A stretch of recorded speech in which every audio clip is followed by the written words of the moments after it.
বন্ধুরা সবাই কেমন আছো? আজকে বিকেলে কোনো কাজ ছিল না, ভাবছিলাম কি করবো। আমাদের পাশে গ্রামে একটা অনুষ্ঠান ছিল, কিন্তু অনুষ্ঠানের কথা আমার মনেই ছিল না। যাই করি আর না করি, কিন্তু অনুষ্ঠান তো আর মিস দেওয়া যায় না। যে বাবা সেই কাজ। আমরা কিন্তু অনুষ্ঠানে যাওয়ার জন্য অলরেডি রেডি হয়ে বেরিয়ে পড়েছি। তো বন্ধুরা, এটা আমাদের গ্রাম। আমাদের গ্রামের ভিউটা কিন্তু অসাধারণ ছিল। বন্ধুরা আরেকটা কথা, আমাদের গ্রাম ছোট হতে পারে, কিন্তু আমাদের গ্রামে কিন্তু চার দোকান 5 থেকে 7টা। বন্ধুরা, এটা হচ্ছে আমাদের গ্রামের স্কুল, এবং আমাদের এই স্কুলটা কিন্তু অনেক সুন্দর, এবং এই স্কুলে কিন্তু আমরা ছোটবেলায় পড়াশোনা করেছি। বন্ধুরা, আমরা কিন্তু অনুষ্ঠানে প্রায় মাঝামাঝি অবস্থায় চলে এসেছি। এবার দেখাবো আমাদের গ্রামের গড়াই নদী। গড়াই নদীর পাশ দিয়ে কিন্তু একটা ছোট রাস্তা চলে গেছে, এবং সেই রাস্তা দিয়ে কিন্তু আমরা চলে যাচ্ছি আমাদের সেই মূল গন্তব্যস্থান। বন্ধুরা, এই জায়গাটা ছিল খুবই সুন্দর। তোমরা যদি কখনো এই জায়গায় আসো, অবশ্যই কিন্তু ঘুরে যেও। এই জায়গাটির লোকেশন রাজবাড়ী জেলার বালিয়াকান্দি থানার জঙ্গল ইউনিয়নের চরপটরা এবং তারালিয়ার মাঝামাঝি একটা অবস্থান।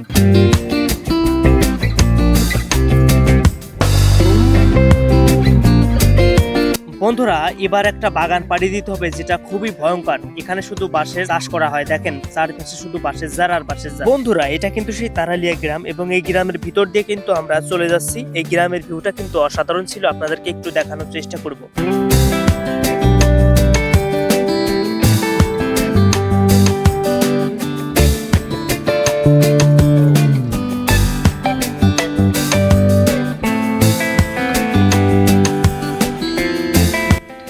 আমরা কিন্তু তারালিয়া গ্রাম পার করে চলে এসেছি, এবং আমাদের অনুষ্ঠানের একদম কাছাকাছি চলে এসেছি। বন্ধুরা, আমরা কিন্তু অলরেডি চলে এসেছি আমাদের সেই অনুষ্ঠান। বন্ধুরা, মেলায় গিয়ে দেখি আমার এক ভাইকান সিঙ্গাড়ার দোকান দিয়েছে, এবং এই ডিমের সিঙ্গাড়া দেখে আমি আর লোভ সামলাতে পারলাম না। তো আমরা 2টা সিঙ্গাড়া অর্ডার দিলাম, 2জন খেয়েছে আমরা চলে গেলাম হচ্ছে মেলার দিকে। বন্ধুরা, এই মেলাতে কিন্তু প্রচুর পরিমাণে লোক ছিল। তো বন্ধুরা, আমি কি অনুষ্ঠানে এসেছি সেটা তোমাদের সাথে শেয়ার করা হয়নি। এটা হচ্ছে শ্রীমদ ভগবত গীতা পাঠের একটা অনুষ্ঠান। তো এই অনুষ্ঠান 7 দিন ব্যাপী চলে।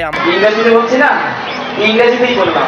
এরপর বলছে পিণ্ডদানে পুত্র সম। পিণ্ডদানে পুত্র মানে আমাদের এখানে তো 7 দিন পরে কিন্তু এখানে একটা বিশাল জমজমাট একটা অনুষ্ঠান হয়, এবং সেই অনুষ্ঠানে কিন্তু প্রচুর রান্না বান্না, খাওয়া দাওয়া, প্রসাদ বিতরণ করা হয়। এই অনুষ্ঠানে কিন্তু দূর দূরান্ত থেকে মানুষ আসে, এবং এখানে সবার জন্য প্রসাদ রান্না করা হয়, এবং সবাইকে প্রসাদ বিতরণ করা হয়। তো বন্ধুরা, আমরা কিন্তু অবশেষে প্রসাদ নেওয়ার জন্য বসে গেলাম, এবং প্রসাদটা কিন্তু খুবই সুন্দর হয়েছিল রান্না। তো প্রসাদ খাওয়ার পরে আমরা একটু রেস্ট নিতে আসলাম। সেখানে এসে দেখলাম প্রচুর মানুষের ভিড়। তো বন্ধুরা, প্রসাদ খাওয়ার পরে গরমের দিনে একটা শরবত না খেলে কেমন হয়। তো আমরা সরাসরি চলে আসলাম শরবতের দোকানে, এবং ভাইকে বললাম আমাদের 2 গ্লাস শরবত বানিয়ে দাও। তো আমরা শরবত খেতে লাগলাম, এবং শরবতটা খুবই সুন্দর বানাইছিল ভাইয়া। তো বন্ধুরা, শরবত খাওয়ার পর আমরা মেলা দিয়ে একটু ঘোরাঘুরি করে চলে আসলাম আবার সেই প্রসাদ বিতরণের ওখানে। তো বন্ধুরা, এই সমস্ত গ্রামের ব্লগ ভিডিও পেতে অবশ্যই চ্যানেলটি সাবস্ক্রাইব করে পাশে থাকবেন।